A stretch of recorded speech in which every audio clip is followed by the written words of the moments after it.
Hola, esto es una respuesta a una respuesta, a una respuesta, a una respuesta, a una respuesta. En síntesis, este video es una respuesta al video del lector estepario, que a su vez era una respuesta a un video mío, que a su vez era una respuesta a un comentario de él, que a su vez era una respuesta a un video mío.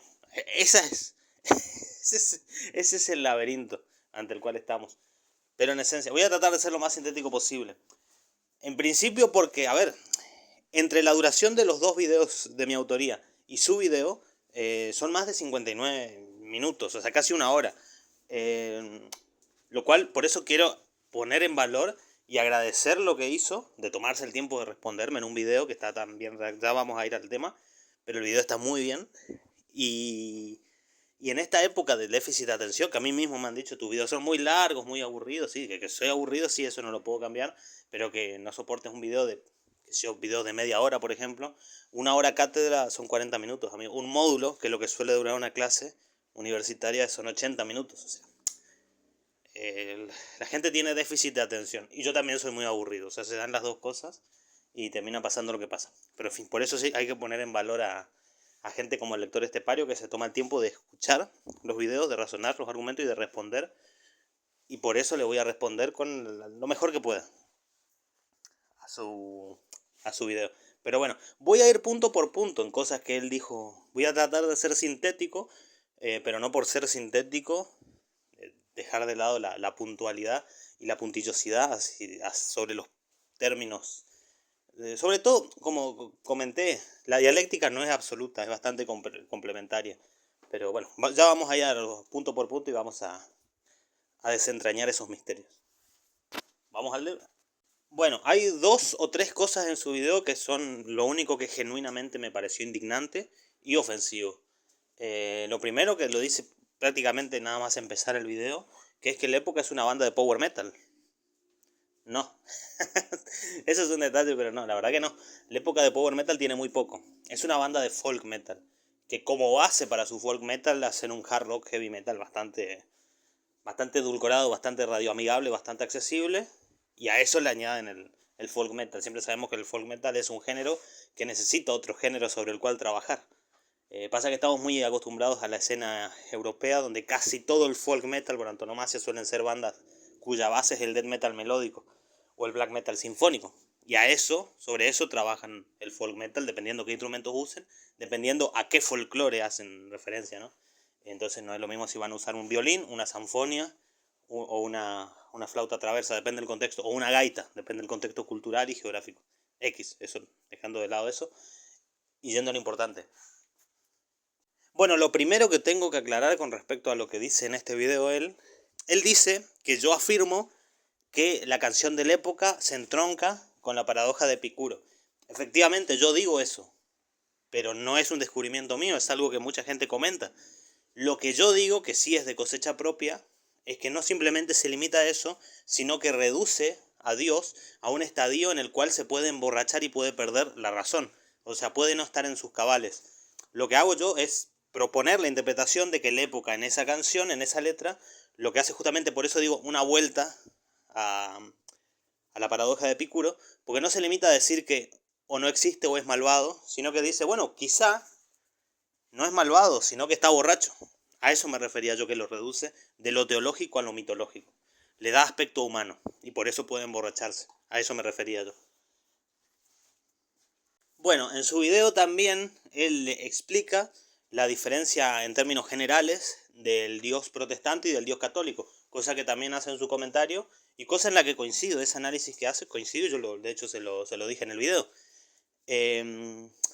Lo que sí también es, a ver, viene a cuento en su aclaración cuando dice hay que tener cuidado, y lo dice por mí, hay que tener cuidado cuando se habla del Dios judeocristiano, porque efectivamente yo en varios momentos digo el Dios judeocristiano, lo cual es un error semántico, pero pasa que no quería llamarle Dios constantemente, tampoco quería constantemente llamarle Jehová o Yahvé, porque parecía, entonces digo el Dios judeocristiano, más que todo para separarlo de Alá, que ese sí es aparte, pero bueno, los demás se entiende que hablan del mismo Dios. Sí es cierto que no son lo mismo, pero no solamente porque el Dios judío y el Dios cristiano en términos amplios son el mismo, porque ni siquiera el Dios católico y el Dios protestante son el mismo, porque reitero el concepto. De hecho, en el primer video lo dije, No es el mismo Dios del que habla Dante Alighieri que del que habla John Milton. No es el mismo, porque estamos hablando de un puritano y de un católico. Y de la misma manera todas las demás religiones protestantes no tienen el mismo Dios. Porque como siempre digo, para mí Dios no existe y por ende todos hablan de dioses diferentes y le dan sus características dependiendo de su religión. O sea, el Dios de los mormones no es el mismo que el Dios de los adventistas, que no es el mismo Dios que los testigos de Jehová, que no es el mismo Dios de los evangélicos, etc. Así que sí, coincido en que viene a cuento la aclaración de que hay que tener cuidado cuando se habla del Dios judío-cristiano, porque no son lo mismo, pero también esta aclaración de que por no estar aclarando constantemente, valga el pleonasmo, utilicé esa definición, ¿no? Llamarle el Dios judío-cristiano. Pero es para entendernos. Igual, como digo, viene a cuento su aclaración. Después él menciona la cuestión de la Trinidad. Dice que yo di por hecho la Trinidad. No. Yo asumí la Trinidad justamente porque la asumió él en su comentario. Si ustedes ven, cuando él da por hecho que Jesús es Dios hecho carne, él está dando por hecha la Trinidad. Y por eso yo parto de ahí. No es porque yo crea que está dada o que está claramente interpretada de la Biblia o porque yo crea en ella, para nada. Es simplemente por eso. Porque él lo dijo y parto de ahí. De hecho, yo mencioné a Arrio. El arrianismo niega la naturaleza divina de Jesús. Lo mencioné en el video también. Pero bueno, obviamente el lector estepario hace énfasis en algunos puntos específicos de mi video, no en todo, porque yo soy muy arborescente y siempre empiezo a hablar de muchísimos temas en los videos. Y si él se pusiera a puntualizar en cada cosa, estaría 15 horas. Y no vale la pena gastar tanto tiempo conmigo. Así que bueno, voy a seguir la línea del video al cual estoy respondiendo. Después él dice una cosa que a mí creo que es lo que más me confunde de todo este debate. Porque él dice exactamente lo mismo que yo. Entonces me frustra un poco porque no entiendo por qué. Él lo dice como si fuera una respuesta o refutación a mi afirmación, pero él dice lo mismo. O sea, si ustedes escuchan el video van a ver que él dice que la naturaleza divina de Jesús le impide pecar, que tiene la opción pero no lo hace. Que es justamente lo que yo digo, que es la razón por la cual digo que no puede emborracharse, que sería una contradicción, que no puede emborracharse sin bajar del estado teológico, sin salir de la mitología de origen hebreo, vamos a ser bien amplio y redondo, pero tendría que trabajar en otro ámbito, en otro contexto, en otra mitología, donde los dioses pueden emborracharse. Pero es justamente lo que yo digo. Entonces me llama la atención que él me refute con el mismo concepto que yo mismo expuse. Eso es curioso. O sea, hay una coincidencia absoluta ahí. Después, bueno, obviamente él refute y está en desacuerdo con lo que yo dije de que Jesús era un peón, con esta idea del plan perfecto de Dios, que, bueno, yo sostengo eso. Digo que si un ser es omniconsciente y omnipotente, nada puede escapar de su plan. O sea, a eso me refiero. Y que, bueno, es esa interpretación. No sé cómo interpretará la figura de Judas. Creo que en este caso específico quizás nos iluminaría más sobre el tema, debatir sobre nuestra interpretación de la figura de Judas más que sobre la de Jesús. ¿Que fue un traidor o fue un engranaje en la maquinaria? Yo diré que es un engranaje en la maquinaria. No sé qué opinará él. Después hay otra cosa que es curiosa. Él dice que yo menciono a Santo Tomás y digo que él es tomista cuando él no trae a colación a Santo Tomás. Pero el problema es que sí lo trae. O sea, literalmente en su comentario, él dice, en esto sigo a Santo Tomás. Y por eso yo asumí que se estaba basando en Santo Tomás de Aquino. No dije que era tomista, eso no lo dije. Dije sí que tengo experiencia debatiendo con tomistas, pero no creo que él sea tomista. Tampoco tampoco lo puedo creer, pero no lo sé. Simplemente eso. Así que, bueno, después con la interpretación del tiempo, ese es otro debate, pero es que el tiempo no está desligado del espacio. El tiempo no existe, ¿se entiende? O sea, Dios es omnitemporal, sí, bueno, pero es que al ser omnipresente es necesariamente omnitemporal, porque es espacio-tiempo, no está uno aislado del otro. Pero bueno, tampoco es un tema para debatir ahora, porque es un tema más de astrofísica. Pero bueno, no importa. Casi siempre, como mencioné en mis comentarios, en mi publicación hace unos días, es una cuestión a veces más semántica que filosófica esta. Bueno, y acá entramos en un tema que es un debate que nunca se va a solucionar, pero habla sobre las obras. A ver, y hacer el bien, entre comillas, ¿no? Creo que esa es una interpretación moral, pero depende. Él constantemente aclara que habla desde el catolicismo, así que no se puede decir mucho, porque yo hablé de los judíos y su Dios, su Jehová de los ejércitos, que es un Dios guerrero, para el cual una buena obra es asesinar al pueblo enemigo. Eso es una buena obra, y de hecho lo están haciendo en este momento, mientras hablamos. Pero, pero no es el Dios católico, así que bueno, no voy a entrar en eso, pero sí lo que digo es que hay que poner un matiz de duda sobre esas cuestiones de buenas obras y ese tipo de maniqueísmo, creo yo. Pero en fin, tampoco creo que el plan eterno sea que todos seamos salvos y que eso rompa mi idea de que el libre albedrío es un mito. Pero bueno, no importa, es una interpretación semántica, creo. Principalmente, quiero aclarar esto, pero es que hablar de que la razón y las obras y llegar a la comprensión de Dios por medio de la razón nos hace salvos, pareciera negar las condiciones materiales. Y cuando se niegan las condiciones materiales, yo directamente no juego ese juego. No, las traigo a colación siempre y parecieran que están dejadas de lado. Y bueno, prácticamente para cerrar el argumento, yo creo que acá hay un problema. Porque entronca la idea del primer motor, que yo la menciono y hasta un poco la explico en mi video, así que no voy a entrar a hablar de eso ahora. Que lo hace, bueno, que como él bien dice, Tomás de Aquino la retoma y la utiliza como herramienta para racionalizar su religión, pero también lo había hecho Averroes desde el Islam un siglo antes. Bueno, pero lo menciono, de hecho, en el video, por eso no quiero entrar tanto ahora porque lo mencioné en mi video. Y eso lo enlaza con la idea de gracia, que es de San Agustín. Pero bueno, yo realmente no quiero repetirme porque todo esto ya lo traté en mi video original, pero bueno, no coincido para nada. Es una cuestión. Claramente él es creyente y yo no.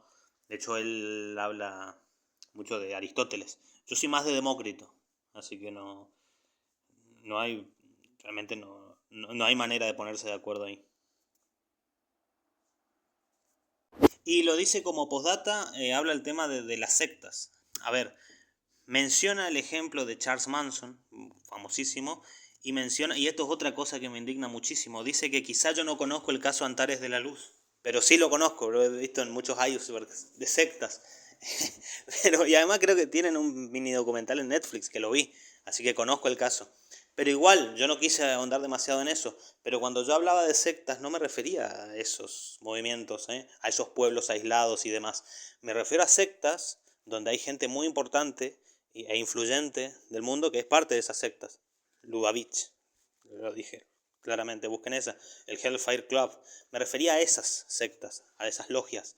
No me refería a cuatro chicos con problemas mentales que se juntan y hacen un culto específico, y su peligrosidad es que, bueno, pueden matar a un animal o pueden matar a una persona específica. Estoy hablando de gente muy influyente que en su matriz de pensamiento hay la influencia de una secta.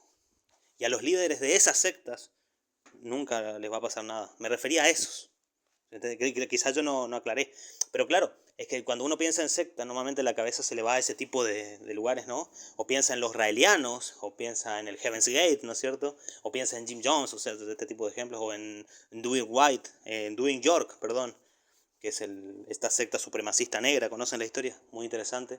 Pero no, yo me refiero a sectas de altísimo poder, sectas muy arriba, que maquinan decisiones políticas muy influyentes a nivel mundial, que son sectas, pero no los vas a ver. No. Y esos no matan una o dos personas, deciden sobre la vida de millones y millones. Me refería a esas sectas, quiero aclarar. Y obviamente a ellos no les va a pasar nada.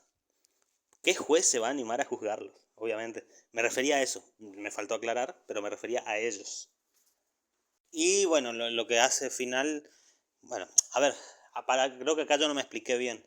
Compara, cuando yo hablo de líderes que no están en sus cabales, y lo compara con quien crea la bomba atómica. No.